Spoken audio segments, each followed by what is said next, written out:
Avant, le premier village de notre endroit s'appelait Guernedut, le marais du Duc. Les maisons qui se sont construites, là c'était encore au fond d'un marais. Des nouveaux arrivants se sont installés sur le front de mer, entre le chemin des Dames et le chemin des Oiseaux, ce que l'on appelle le quai. Et toutes les maisons appartenaient dans une même famille. C'étaient les De Vols, les Couriot, ensuite les De Brossard, de Castéras. Ce sont elles qui ont été motrices pour lancer la commune de l'Armor. Ce ne sont pas de vieilles familles de l'Armor. Ces familles-là, d'autres familles encore, sont venues de Logmariaquer. Ils étaient considérés comme bourgeois. Bourgeois ou sur d'autres papiers, propriétaires. Joseph Couriot était constructeur de bateaux. Camnen, lui, était voilier. À partir peut-être de 1850, le village de l'Armor a pris de l'importance parce que le port de Locmiquel, qui était le plus important du secteur, a périclité.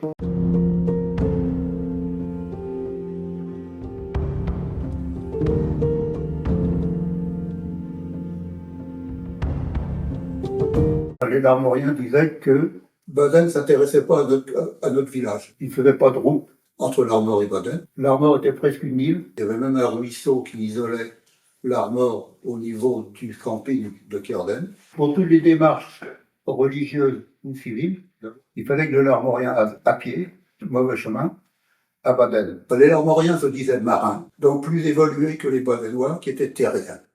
L'Armor disait que les impôts qu'ils payaient servaient surtout à entretenir Baden. De Vols a été maire de Baden pendant très peu de temps. Une autre raison, mais l'Armor était une mentalité plus à gauche que Baden. Commune rurale, plusieurs personnes de l'Armor ont voulu ériger le village de l'Armor en commune. Il y a même eu l'unanimité pour que l'Armor ne devienne pas commune.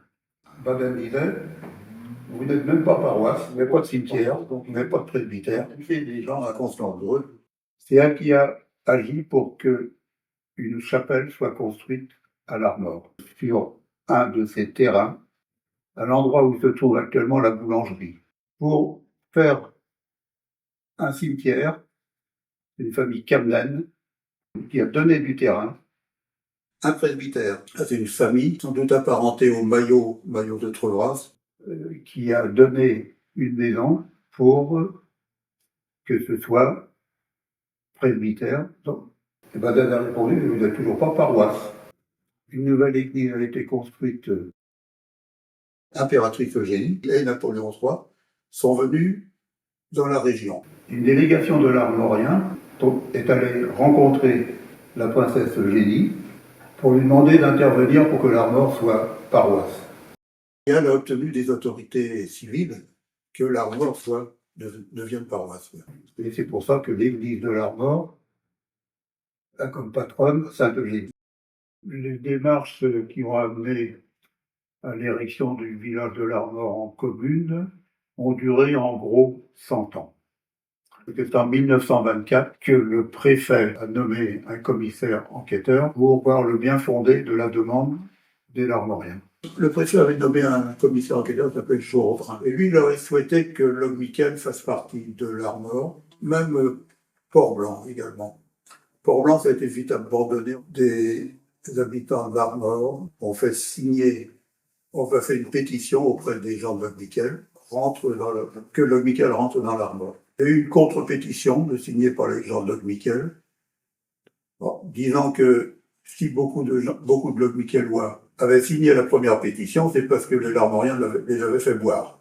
Dans les documents, dans la pétition, il a dit que jamais il n'aurait voulu quitter le clocher de la commune, de la paroisse qui les avait vu naître, ni de perdre de vue leur cimetière. Si Locmiquel n'est pas rentré dans l'Armor, c'est surtout parce que Locmiquel était plus catho, à droite que l'Armor.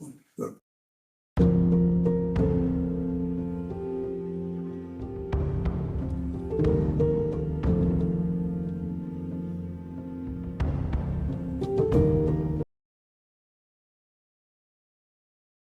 Le projet, c'était l'été dernier. En fait, j'ai vu une exposition à Paris sur l'art aborigène.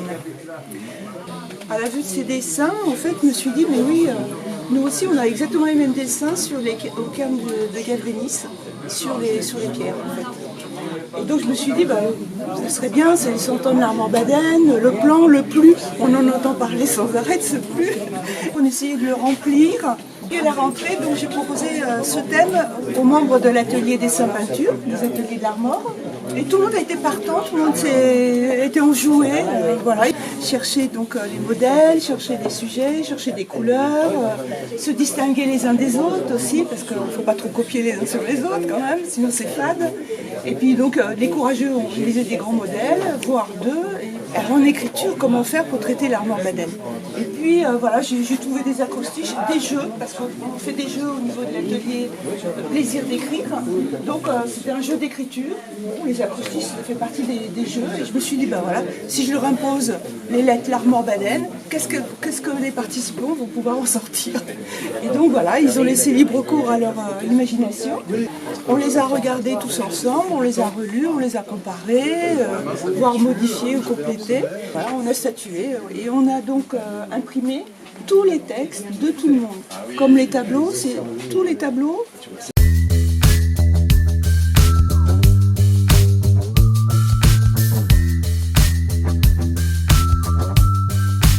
Donc ce sont les enluminures qui sont réalisées par l'atelier animé par Chantal Plaine. Et donc on avait l'idée justement au niveau des acrostiches de mettre des lettres un petit peu élaborées pour faire la présentation. Et donc elles ont réalisé, voilà, c'est une personne par lettre.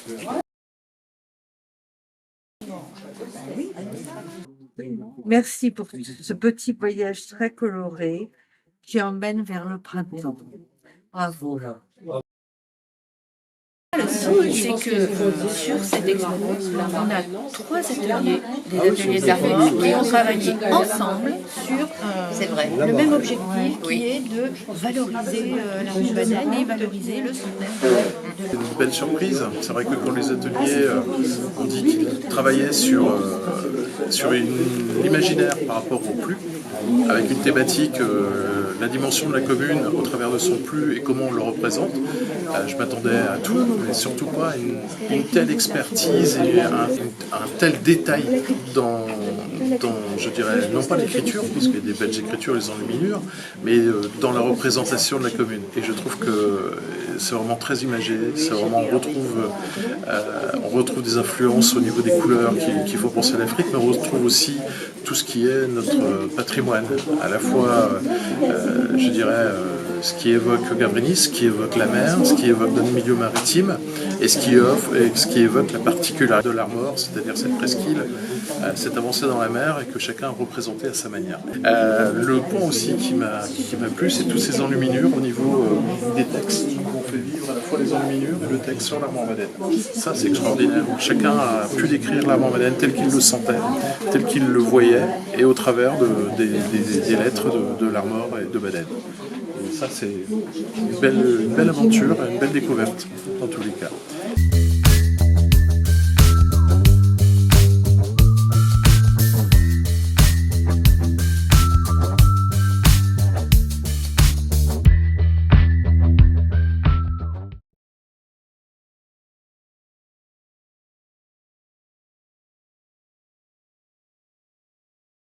Nous sommes l'association Corolérion de Baden, donc c'est une association de culture bretonne.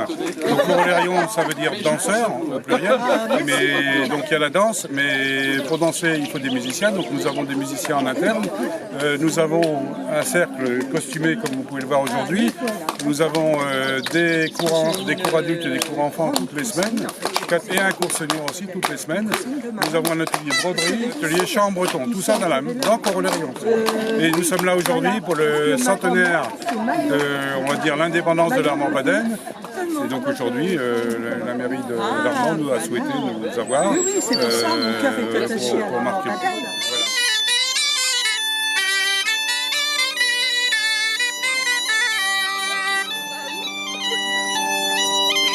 Voilà.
Bonsoir messieurs, dames et bienvenue à bord du Love Boat.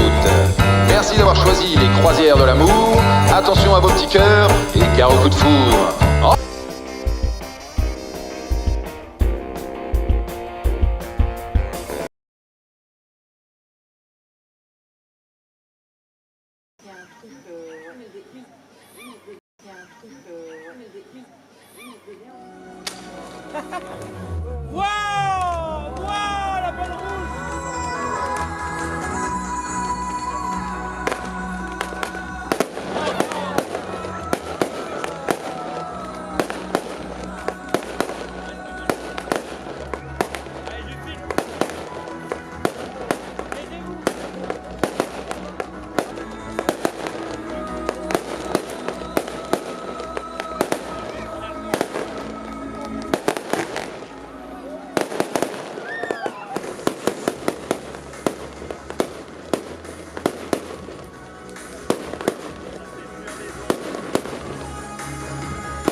Patrick, merci d'être venu, maire de Baden.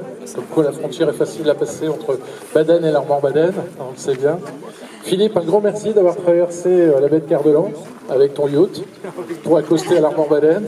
Tu sais bien que l'Iloman est toujours le bienvenu sur notre petit port.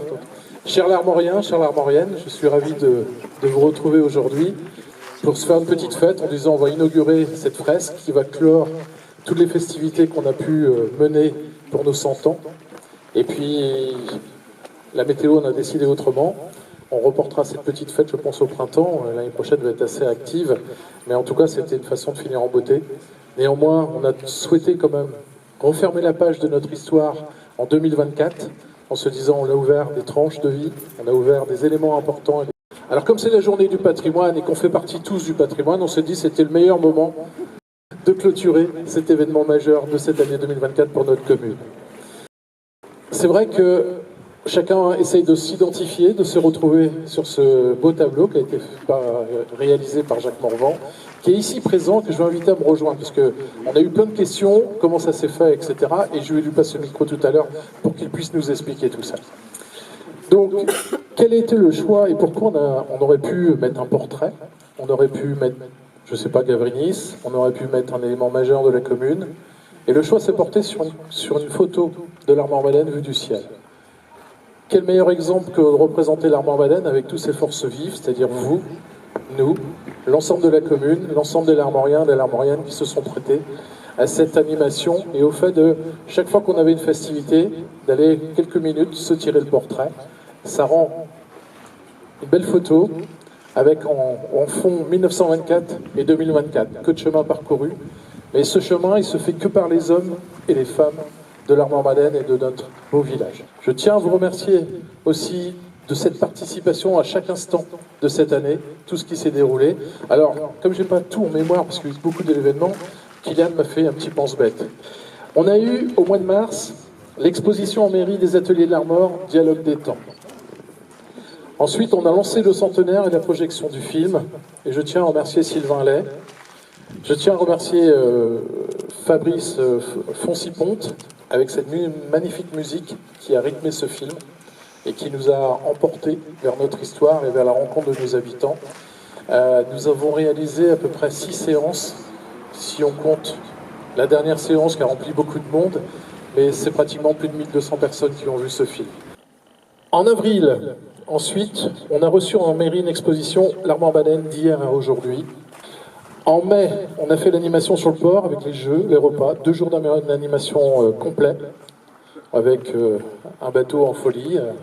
C'était sympa, il y avait des concerts très atypiques et très sympathiques. En mai, l'Ultramarin a participé et on a créé une course avec eux qui s'appelait 100 ans je cours. Le 13 juillet, on a fait un beau concert et surtout un très grand feu d'artifice spécial 100 ans. Le 14 août, la première soirée blanche.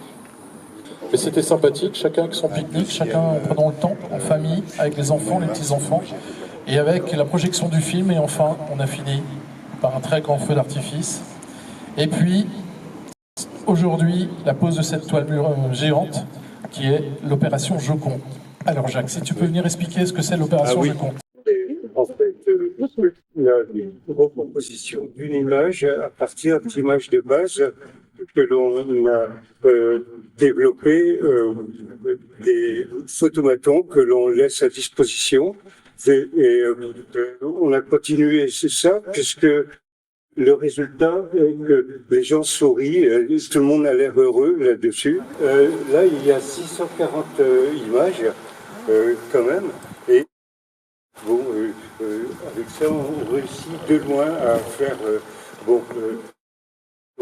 on assigne une distance minimale entre 2 images identiques pour recomposer une image avec assez de définition.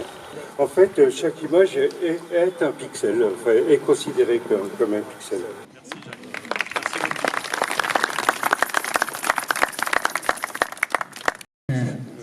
Organise l'ensemble des festivités. Alors bien sûr, il ne l'a pas fait tout seul, ça va de soi. Il a su mettre des équipes autour de lui et vous mobiliser aussi de telle façon que chacun puisse participer. Un grand merci Pascal. On aura pas tout le monde, je vous dis tout de suite. Oh bah non. Ceux qui sont devant le mur blanc, les autres. Et voilà, du choix sélectif. Ça tombe bien, Michel, ça tombe bien. On aura fait le nombre. Oui, tu n'es pas dessus. Bon, on s'en fout. Vous irez. Bah ça y est, bah je me vois les balles. Il est où, Kylian? Ah oui, il est là. Je prends des photos, je vois pas ce que je prends. C'est bon pour moi. C'est bon. Ça va. Attendez. Patrice n'a pas fini. On n'aura pas mieux. C'est impressionnant parce qu'elle est belle cette fresque, et en fait elle tient là. Vous êtes tous sur ce disque dur.